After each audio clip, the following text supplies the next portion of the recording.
because I do feel like we do everything in trilogies. Spent all day watching DPRK propaganda films. I feel like we should put a pin in this before we move on to all the other things. Well, this is a short statement because you're wrong. Well, hold on. I'm not sold. For those that don't know, this is about that. I've been obsessed, and people who listen to the show regularly know this. North Korea. DPRK. I've been obsessed with North Korea. Yeah. Thinking that there might be, not saying that there definitely is, thinking that there might be something to the idea of North Korea that maybe we're missing. So I watched the documentary that convinced you. I am not convinced. You did watch the documentary that convinced me. That was the one that sold me on it. It is not like selling me. In fact, they tried to paint a pretty picture, but even in their own statements, they said that it's not as beautiful as it is. I feel like the guy that made the documentary is called The Propaganda Game for those who might want to see it. And I think the guy that made it did not have an agenda. No. He seemed to me as he was trying to capture things as they were. Right. Yes. He did a fair job of just allowing the North Koreans to spiel what they wanted to spiel. And he presented it in a fair way for what their agenda was. Here's my question. Is it possible, after you watched multiple North Korea documentaries now, that you've seen what I've seen, is it possible that the horrible picture that's been painted of them could be as inaccurate as the picture that they try to paint inside their country when you go to visit there? No, I'm pretty sure they're hiding a lot of fucking shit and they sold their soul to China. But you don't think that there's like a chance that like it's like a gray area? Like, I get it. They're not, what I'm saying is like the most perfect communist world, but also they're not the worst thing that ever happened in the entire world of society and oppression. No, I'm pretty sure most of what we hear is probably true. They seem to be putting on a good face. And you're not, every documentary is filmed in Pyongyang. You're not allowed out of the city. No cameras outside of it. So between that, the Spaniard, the guy who was the star of that propaganda game. Yeah, there was a guy from Spain who moved to North Korea and became their PR rep, essentially. Well, to the outside world. He even stated that there's a class system of like true believers, questionables, and non-believers who are all giving different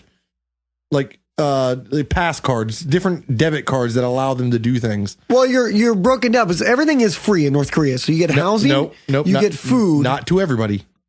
No, but even though the poor people get a ration. But I'm saying if you're going to do a class system, let's say that the top tier gets 800 ounces of rice a week. Well, they get the nice apartments, the nice clothes with the colors, and they get to have like what you would consider normal jobs.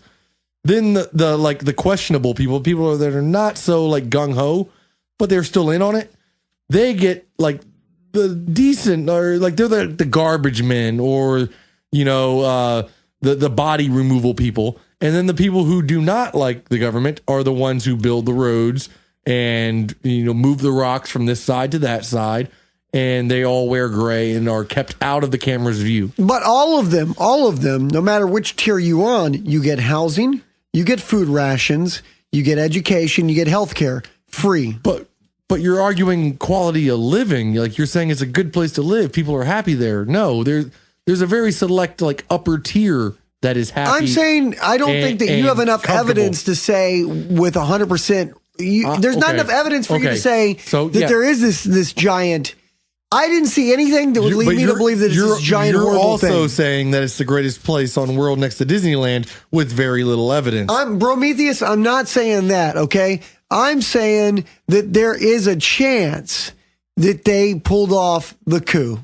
No, that is not what happened. All right. Plus, they sold their soul to some country in this world, be it Russia, be it China, be it... Well, they have to get money from somewhere, and that is fascinating to me because if you think of it, they don't have any...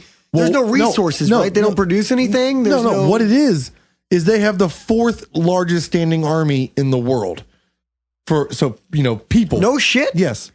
Even so it's China, the United States, something... I don't think U.S. I don't think U.S. is in there. I think it's China, Russia. So you think North Korea has a bigger standing army than the United States? Yeah, definitely. It's pretty badass, bro. It's mandatory military. Out of the 235 million people there, well, they have 24 million, but yeah. 235.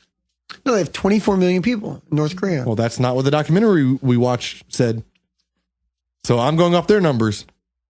235 is what they said. Because I remember I made a whole argument against your fucking pro-Korea thing. You remember how I wasn't talking and like raising like giggles during the film? I was paying attention to it. Well, I knew you were watching. Well, that's why I wanted your perspective. Well, I did want your perspective. I saved it. I made notes in my mind and saved it. They sold their army. So when China revolts against anybody, I think it's China. I want to say it's China. I know that, yeah, 24 million people in North Korea. Okay, so million. They have 235 million soldiers somehow. It's magic. Okay. Or they're really bad at math. Well, I don't know. Some of that North Korean math. Anyway, they have sold the fourth largest standing army in the world to a country to bid or to buy money or to have supplies. So in the case of China going like, hey, America's doing some crazy shit, we're going to go to war. Yeah.